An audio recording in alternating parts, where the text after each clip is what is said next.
Hello, and welcome to Temple of the False Pod, where our decks are not optimized, but our plays sure as heck are fun. I'm Andy. I'm Bruce. And tonight, it's that time of the season, so we're gonna do a fun little deck tech, I guess. We gotta think of a fun name for this, but Bruce here, Brucey boy, brought in his, for show and tell, his UNmander, red and black, Grusilda, Monster Masher. Yes, I've got 100 cards for show and tell. Let's preface this with there are approximately 4 silver bordered cards in this deck. 1, 2, 3, 4. I think it's just the 4. Yeah. Okay. Yep. So obviously, ask your table mates, your pod, if they're okay with this, and have at it. Grusilda is a marvelous creature. Just look at that hair. It's fun. I don't know how many times I can say that. Look, as long as the people you're playing with enjoy fun, then you shouldn't have any issues. Yeah, and if they say no, tell them that they don't enjoy fun. I'm sure Pretty that'll much. go over well. Yeah, what could go wrong? So let's get right into it. All right. Grusilda, Monster Masher, 3 black-red, 4/4, legendary creature, zombie, villain. Combined enchanted and equipped creatures you control have menace. 3 black-red, tap, put 2 target creature cards from graveyards onto the battlefield, combined into 1 creature under your control. Reminder text, its power is equal to their total power, its toughness is equal to their total toughness, and it has their names, mana costs, types, text boxes, etc. You bet. That's the card. It's very wordy. It is mostly because of the I guess the reminder text, which is less reminder text and more. This is how this card's supposed to work. But trust me, it's well worth it. So. Obviously, the entire deck revolves around Grusilda and her ability. I mean, the whole point is it does not say they have to come from the same graveyard, and it doesn't say that it has to come from yours. So you can pull stuff out of opponents' graveyards and yours, or out of 2 different opponents' graveyards, or whatever combination that you want, and create all kinds of weird funkiness that you never even considered when you started building the deck because, hey, those cards weren't in your deck to begin with. It also puts a little bit of a scare into your opponents as far as what's going into their graveyards. Or do those cards have enter the battlefield triggers that maybe they don't want to see you getting over and over again? Because that is really how it works. So as far as putting it together, the biggest thing for me when I started putting it together was the ramp package. Oh? Yeah, when you start with a commander that costs 5 and its activated ability also costs 5, quite often, you're going to want to try and activate the ability the same turn it comes into play. So 1, you're going to need to give it haste, and 2, you're going to need 10 mana to do it the first time. This is a tall order, so obviously it doesn't always happen the way you want it to. This is a very much a fun commander that's really only going to happen with a little bit of help from your opponents. Simply put, you get it out there, and then you have to wait until your next turn, because the number of times you're going to have 10 mana is just not that often. And as soon as Grusilda gets killed once or twice, then things start to get virtually impossible to try and manage. And at that point, you're sort of just playing with the cards as they come up and just living with the fact that Grusilda is probably not going to be part of your plans for that turn. So yeah, I see in your ramp wheelhouse you've got 11 cards. I will say that of those 11, I've listed them as ramp, but realistically they're barely ramp. I mean, so Neheb doesn't help you race to get your mana early so that you can get ahead, but honestly, I looked at Grusilda and I thought this is one of those situations where the ramp package can be a little more pricey because you weren't going to race to get her out in the first place. You're not doing ramp so that you can get her out on turn 3 or 4. Right, and kind of like with that too, like once she is out, like the game's very close to being over. Oh yeah, you know, you're only going to get so many opportunities to use her, but So I looked at cards like Nehead the Eternal, where you're getting all this mana after you do damage. Well, ideally, you're going to put together a combo that's going to give you a ton of mana. And then you'd be able to activate Grusilda or do other things after you've activated Grusilda. A card like, I've got Rakdos, Lord of Riots in there as ramp, because the creature spells cost 1 less to cast for each life your opponents have lost this turn. So, if you can swing in and hit for 4 or 5 points of damage, then Grusilda can be a lot cheaper. Even Revel in Riches, it's a nice source of mana. But it does and cost... it sticks around. Right. But it does cost 5. So it can be a little tricky. So it is something to keep in mind. I will say I have used Grusilda's ability to try and up the ramp package, just with Solemn Simulacrum, because I had a way because I had a way to loop it so that I could kill it off. So it would come into play, I'd get my land, it would be sent to the graveyard, draw a card, and then get it right back out. So not the most optimal use of Grusilda, but it was an option, and at the time I took it. So you've got the Greaves, you've got the Boots, you've got Mask of Avacyn, all for hexproof. Obviously the Greaves and the Boots also give haste, which is excellent if you're trying to go for that same turn play. Do you think you need more for hexproof? It would be... I think I should probably have at least one more in there.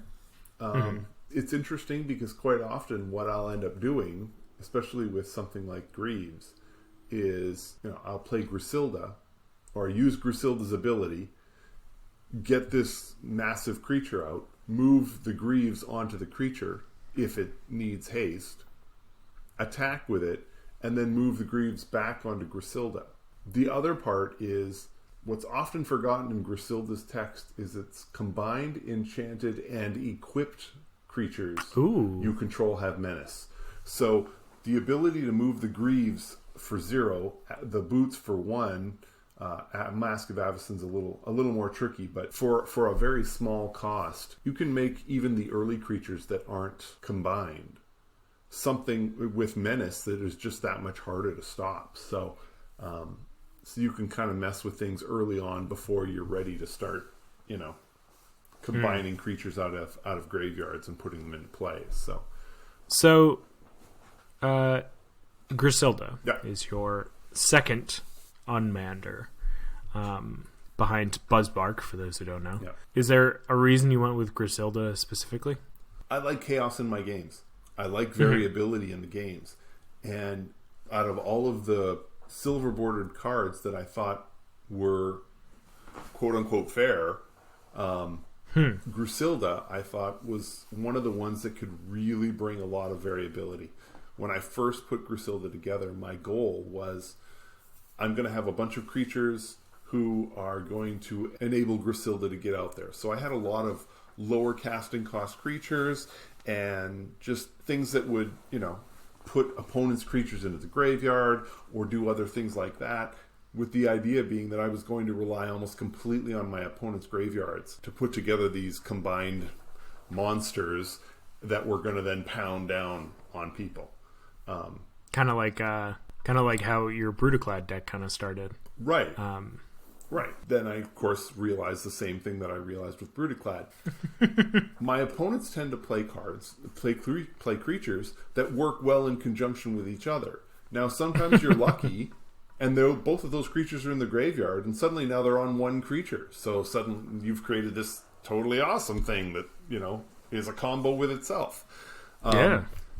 But quite often what you end up with are cards that are just simply meh. They're fine. There's nothing wrong with them, but they're not super exciting. And when you're paying 5 to get Grusilda out and 5 more to combine these creatures, I want something that's more than meh. I want something where people are like, oh no. That's what I want. I want that oh no moment.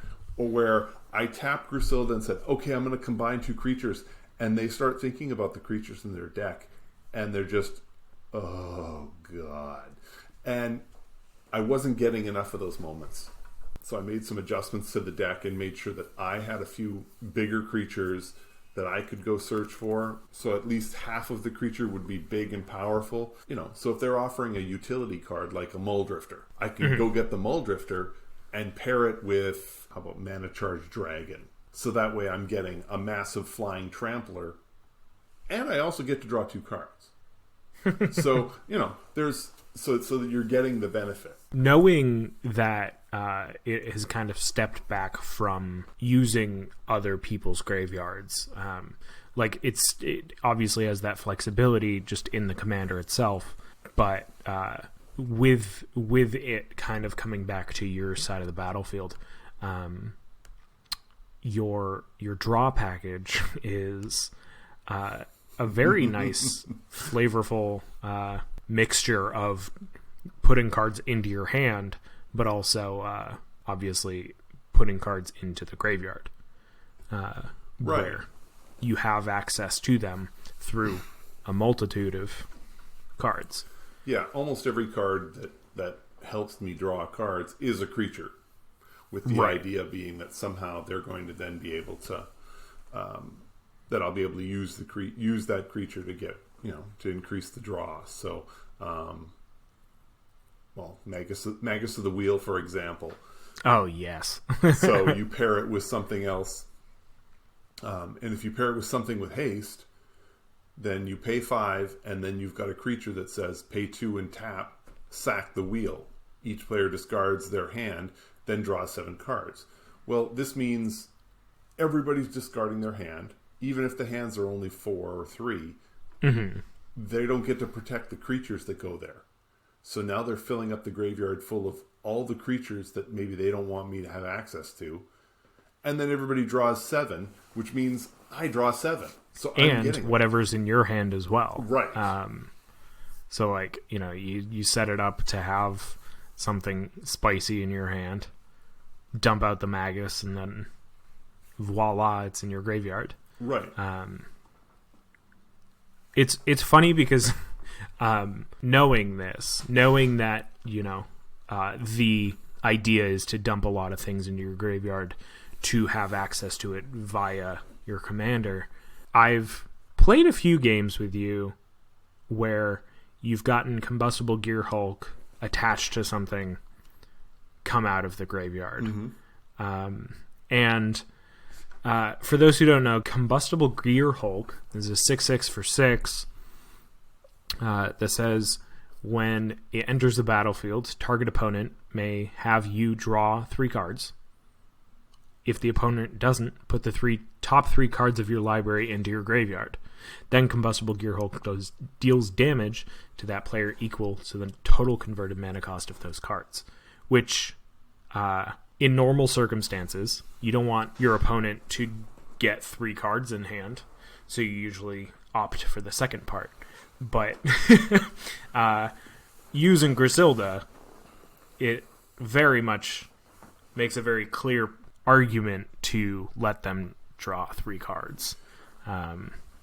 Because and especially with this deck where the average mana cost tends to be a little bit higher because, for a lot of these creatures, I'm just not really that concerned about the mana cost. Right. I have no intention of casting them in the first place. So the plan is for them to go straight to the graveyard. So yeah, the costs tend to be a little higher. I just find it interesting that Combustible Gear Hulk leans on the weaker side of your draw package. Yeah.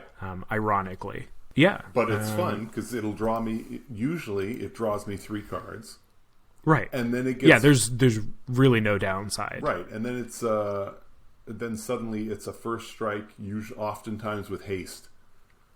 And if it has some kind of evasion, or even if it doesn't, it's a first strike with haste, and it just swings in. Things can get pretty ugly pretty quick. So you had mentioned that a lot of your draw cards are stapled to creatures. Yeah. I see that is also the case with most of your removal. Yeah. I mean, I knew that I was going to be looping a lot of cards, so a lot of the removal that I've got is when it enters the battlefield, destroy it. So whether you're looking at artifacts, whether through the Ingot Chewer or Meteor Golem is another one that I like to try and loop, just because, hey, the downside of Meteor Golem has always been the 7 mana cost. So if you avoid that altogether, then you're just essentially adding, you're destroying a non-land permanent an opponent controls and adding 3 power and toughness to another card, and that's just great news. So before we move off the draw, one of my favorite cards in the draw is Zancha, Sleeper Agent. And the reason I like that one so much is not so much because of the card draw. I mean, the card draw is there, and it's there for anybody who wants to use it. It's more a case of it's there because it is one of the only ones where I get to build a monster and then give it to somebody else. And because normally I'm taking their cards and then beating them over the head with their own cards. Well, with this one, I can pair Zancha with something else, and then that opponent is swinging with it every time. And if it means that it dies, well, fine. Then I can, do it again. Pair Zancha, and this time maybe pair it with something different. There's no reason it has to come out with the same thing. I mean, you can always flip things around a little bit. So it's funny because I feel like the times that I've seen Zancha in this deck has always been towards the end of games. Right. So then when she comes out, whoever it goes to has a very hard time dealing with trying to understand that they could die at instant speed. Yeah. Very easily. Well, and especially with this deck, because with the ramp package being the way it is, I'm trying to get to 12 mana. I'm trying to get absurd amounts of mana because I want to activate Grusilda's ability. So when Zancha is out there, paired with something else, it's likely that I will have at least 9 mana, which means I can activate it 3 times. So at any moment in time, somebody could be losing 6 life. That is a significant hit on a life total as you get towards the end of a game when everybody's life totals are drifting under 20. And when you've got other people out there, I mean, if you happen to give it to somebody who's not the green player, perhaps that person might be willing to help you along in doing enough damage to another opponent. I mean, 3 mana, draw a card. Sounds pretty good. Yeah. I've got some questions about some specific cards. You bet. But before I get to those questions, let's throw it over to our sponsor for this episode. So we'll be right back.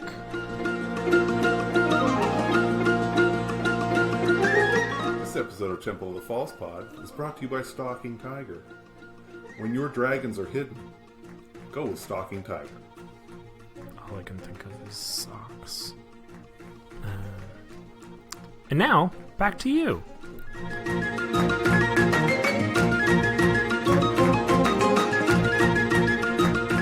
Hey, we're back! Hey! Look at that.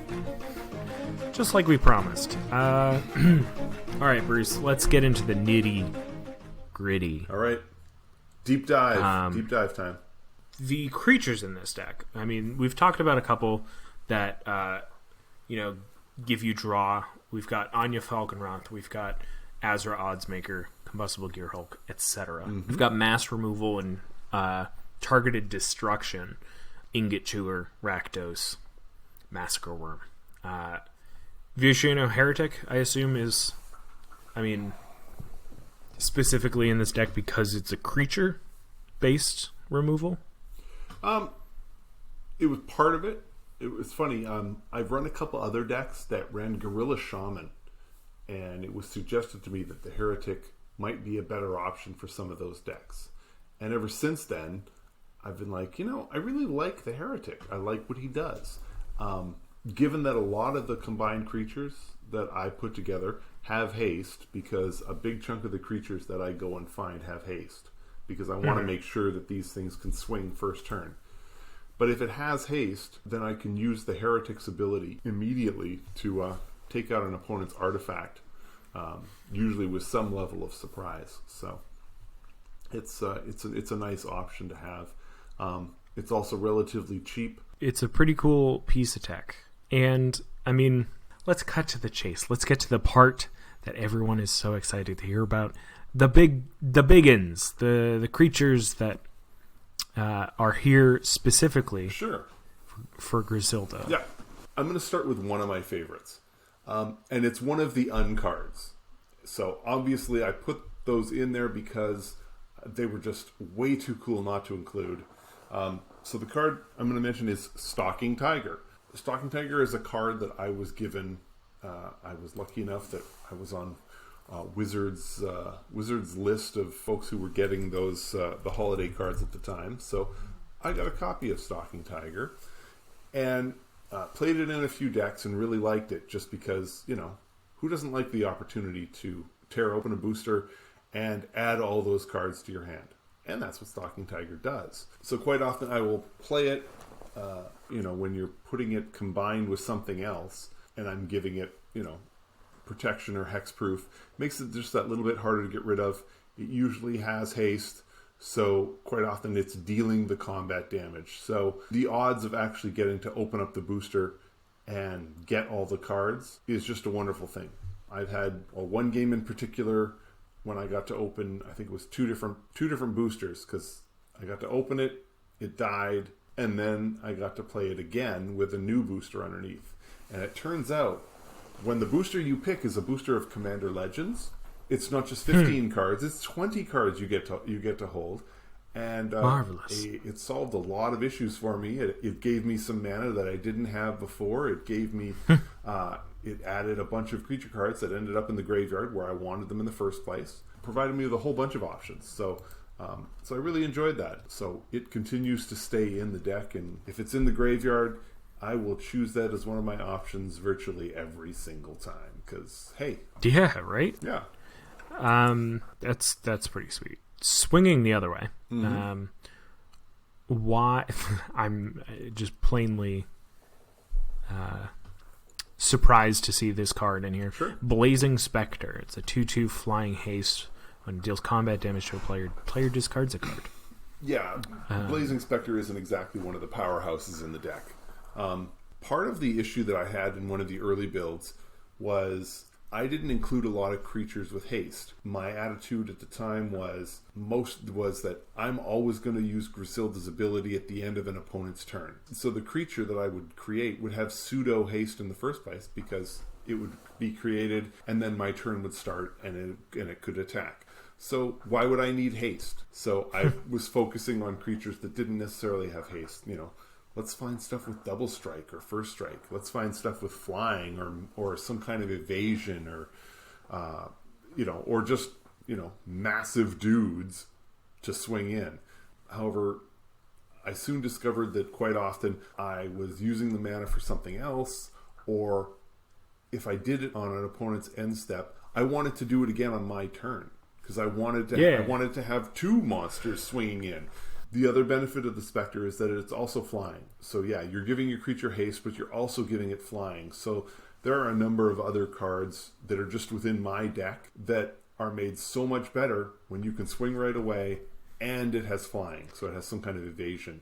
And that tends to be true for a lot of opponents. There are a lot of players who don't put a lot of flyers into their decks.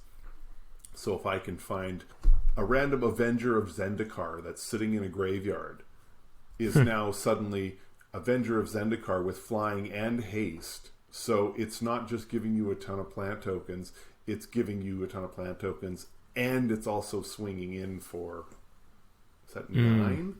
How big is the Avenger? Is he a 6/6 or a 5? I don't remember. I think he's smaller than that. 5/5? Yeah, he's a 5/5. Okay, so he would be a 7/7 with the with the Blazing Spectre, which is pretty sweet. Yeah, a 7/7 flyer for hasty flying. Yeah, and for 5, right? And something that I really haven't mentioned with this deck is Grusilda takes cards out of opponents' graveyards. A lot of times in Commander games, people put stuff in their graveyard with the expectation that they're going to be able to use it later. Who would do that, Bruce? Who knows? Virtually everybody. But so the idea is that you're taking that option away from them. So now they have to kill the creature just to get their creature back into the graveyard, so they now have a chance to actually get it back into the battlefield on their turn. Meanwhile, you've got Grusilda sitting there, and if you didn't just do it, as long as you've got the 5 mana, you can just tap and do it all over again before they have a chance to take it out. So there's all kinds of benefits there. But cool. Yeah.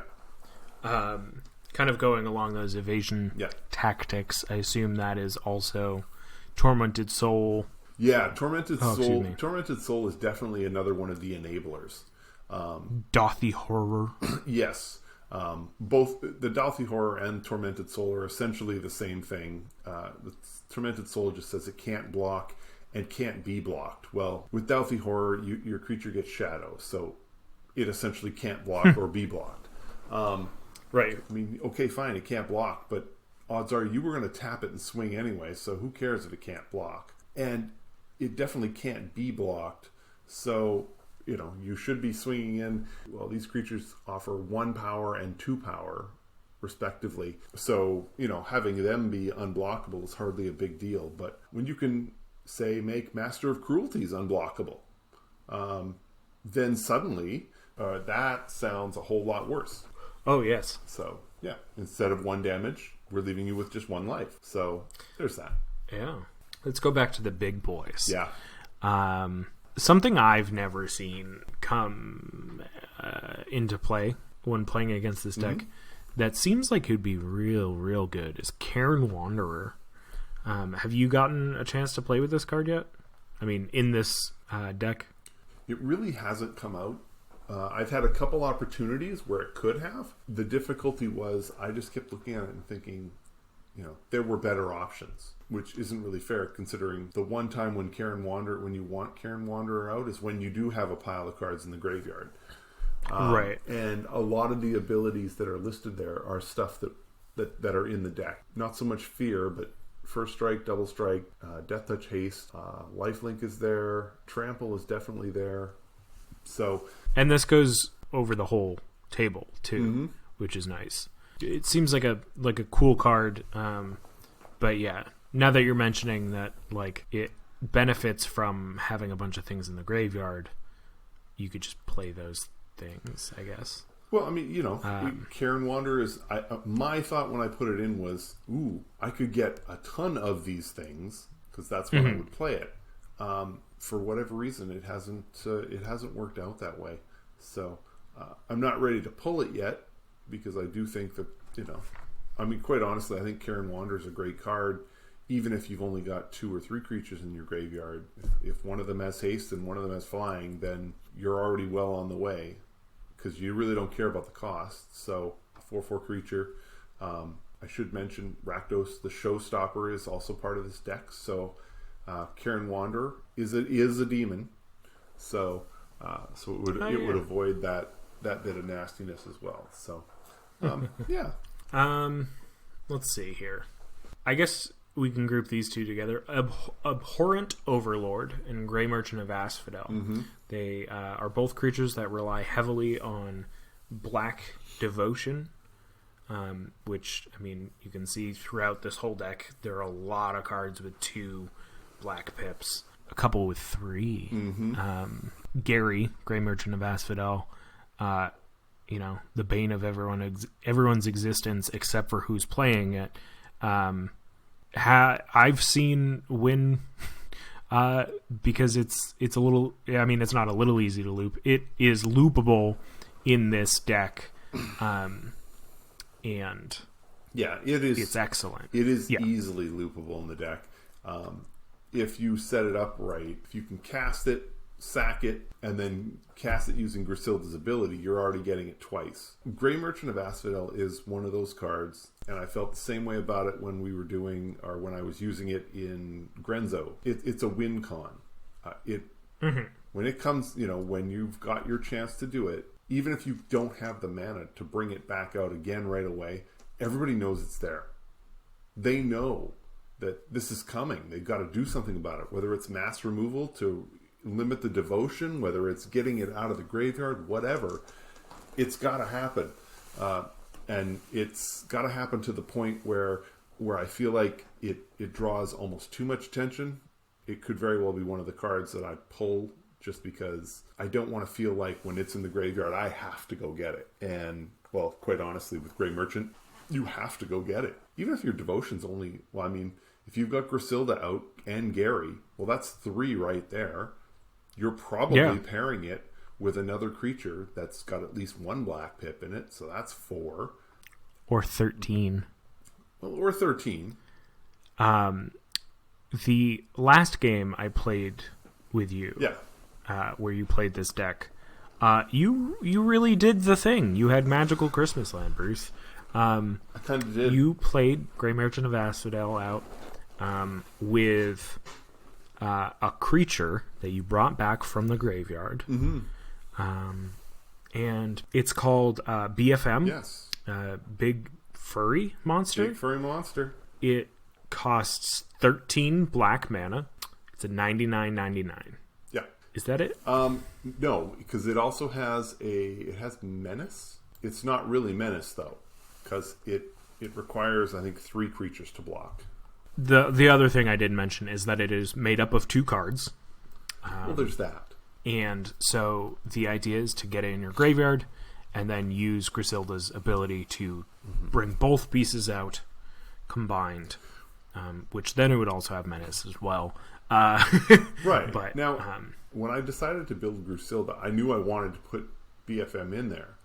The problem is that it's a single creature on 2 cards. You can't use either one of these halves and pair it with anything else. That's not a big furry monster. It just doesn't work. It doesn't work the way you want it to. It isn't like you can pair it with the side that says 99.99 with a tormented soul and say that, hey, it's now this and it's unblockable. That doesn't work because it's not, one card is not a creature. You need them both. So my thought was, okay, fine. I'll put it in there because the likelihood of ever being able to get both halves of these cards into my graveyard is going to be fairly difficult. I generally don't have a lot of cards in the deck that let me put cards from my library into my graveyard. And there's not a ton of cards that let me take cards from my hand and put them into the graveyard. There's a few. Obviously, we just talked about Magus of the Wheel.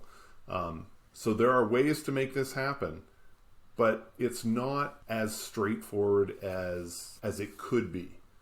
I wanted this to be something that wouldn't happen every time because, well, hey, you've got the chance to get a 99.99 with Super Menace, and then if I can give it haste, well, but it worked out. It worked out real well. It was an amazing feat to be witnessed for sure. Yeah. I mean, you had done, I think you took out 2 people with the BFM that game. I did.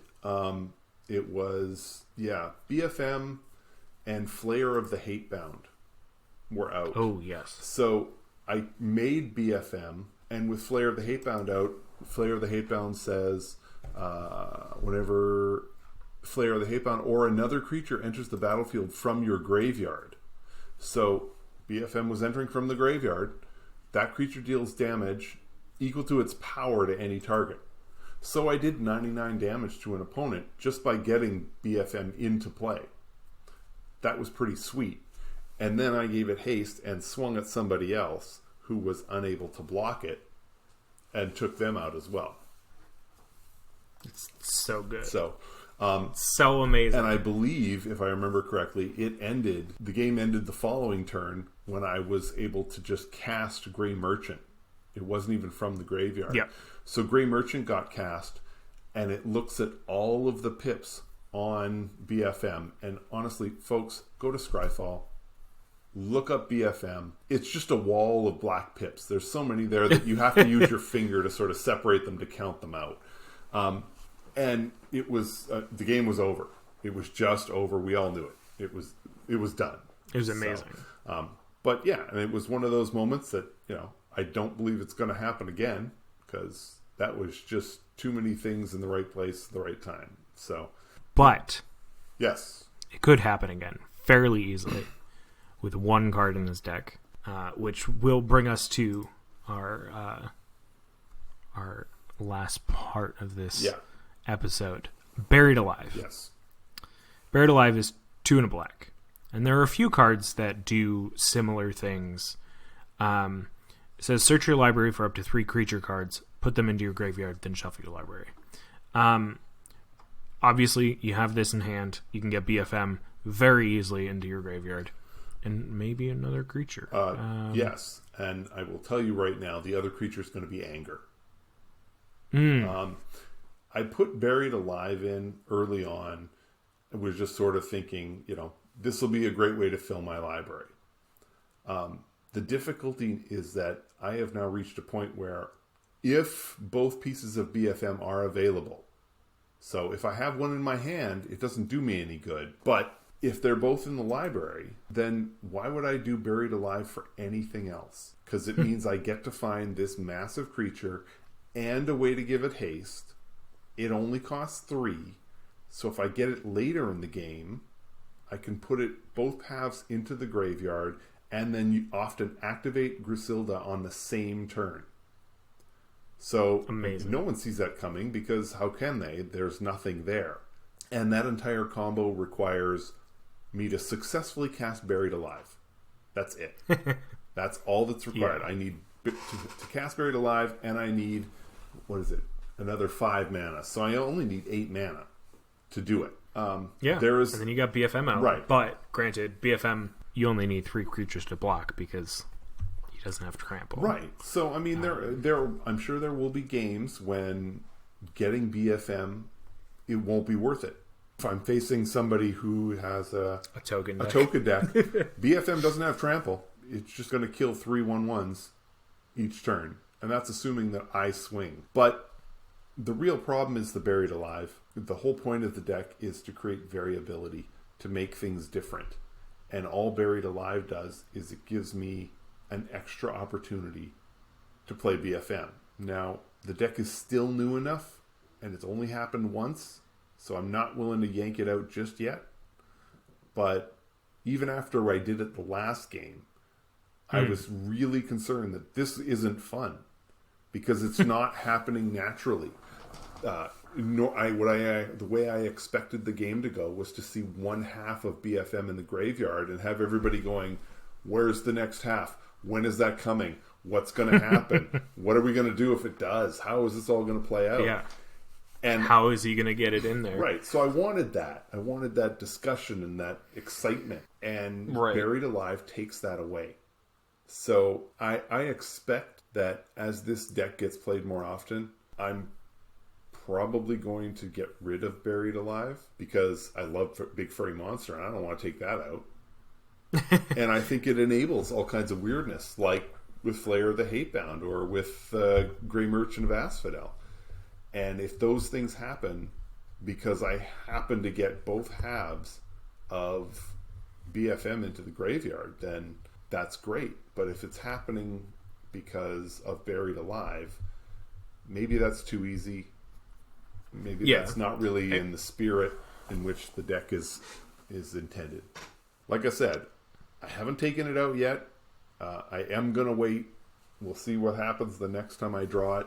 And if it becomes obvious that the scenario where I won't get BFM is so infrequent, then maybe Buried Alive needs to come out of the deck and we'll just have to rely on top decks and other options to get the 2 halves of BFM into the graveyard. So, all right, Bruce. Yeah. I got one last question for you. All right. What does this deck need more of? That seems to change from game to game. I think it needs more ramp, as bizarre as that sounds. Cryptghast and Neheb are the 2 forms of ramp in this deck that get me the mana that I need because they can surge and get you large quantities of mana. A Soul Ring is nice because it adds 2 mana, but it's 2 more mana. It's not doubling. It's not, a massive pile of mana. So I think I need other options beyond the Cryptghast or Neheb. I want to find other things that can really pile up mana. Revel of Riches does a good job. Maybe Black Market has a place in the deck. Yeah. What about Ashnod's Altar? Yeah. This deck lacks ways to get things into the graveyard directly from the battlefield, other than mass It removal. definitely needs more sack outlets. So a card like Ashnod's Altar sort of solves both problems. I like having sack outlets mostly because Swords to Plowshares is a miserable card for this deck. I don't want you swordsing away my monster, which means you're taking away 2 great cards. And I don't get a chance to recast either one of them paired with something else, or both of them again. So a sack outlet would mean that I would get to sack them and be well on the way to possibly even recasting it. So something like that would be good.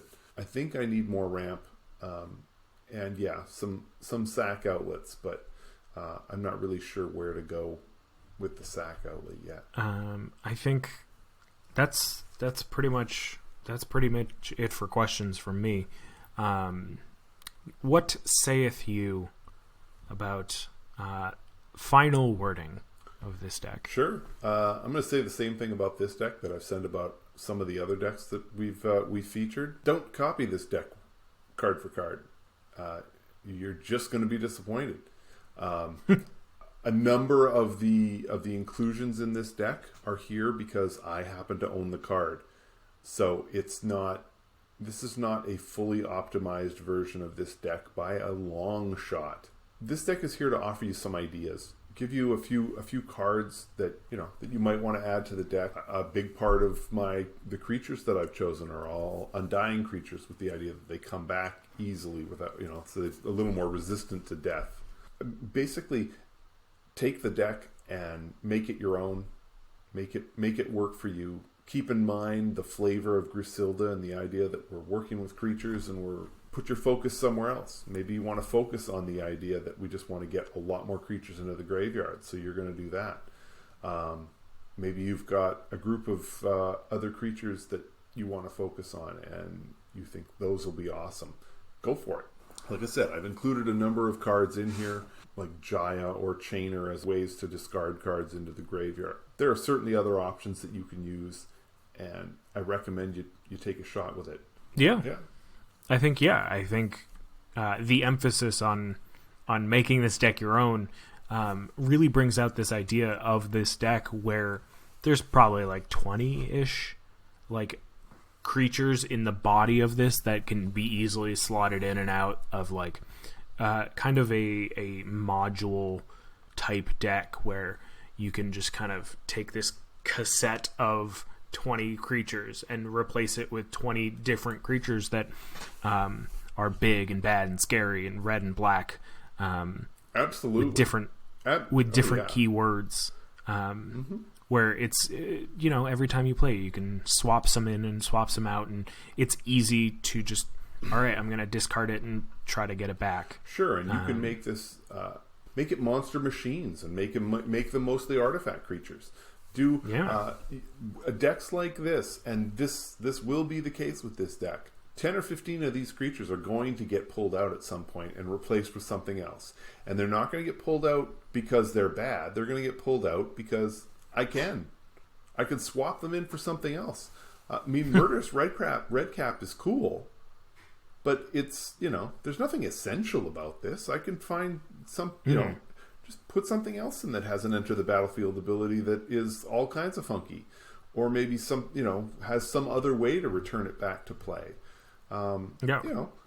You could do vampires and werewolves. I guess those are mostly green, but really have like a monster mash of cool, just anything. Honestly, there are a handful of cards that you will want in the deck. That you don't really ever want to leave. Cryptghast. I really like Chainer, Nightmare Adept. That's another key card. But for the most part, you can swap stuff out. Last One Standing is not the best form of removal by a long shot, but it's in there because I got a kick out of it, and I happen to own one. So make the deck your own. Make it work. Yeah, they're unmander. Have fun with they're it. Unmander decks. Whatever. Make it fun for you and the rest of the table. Look, the deck doesn't have to be optimized, but it sure as heck better be fun. Exactly. Yes.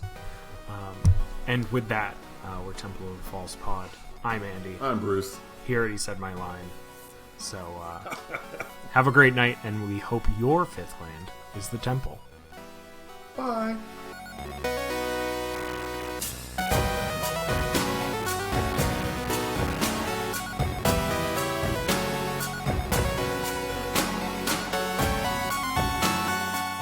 Hey everyone, Andy here. Thank you so much for listening to this episode of Temple of the False Pod. Just a few housekeeping things here at the end of the show. You can find us on Apple Podcasts, Spotify, Google Podcasts, pretty much wherever you can find podcasts. Subscribe and give us a review. It really helps out the show. And it'll show us what you like about our podcast. Also, we've got a Twitter and an Instagram. Our handle is falsepodmtg, all one word. So be sure to follow us. Feel free to reach out to us there or drop us an email at falsepodmtg@gmail.com and tell us your favorite magic-related story. We'd love to hear from you. Thank you again to you and to Bruce. He's Manaburned on Twitter, and I'm Andy Weekend on Twitter and Twitch. We're Temple of the False Pod, where our decks aren't optimized, but our plays sure as heck are fun. Have a great night, and may your fifth land be the temple.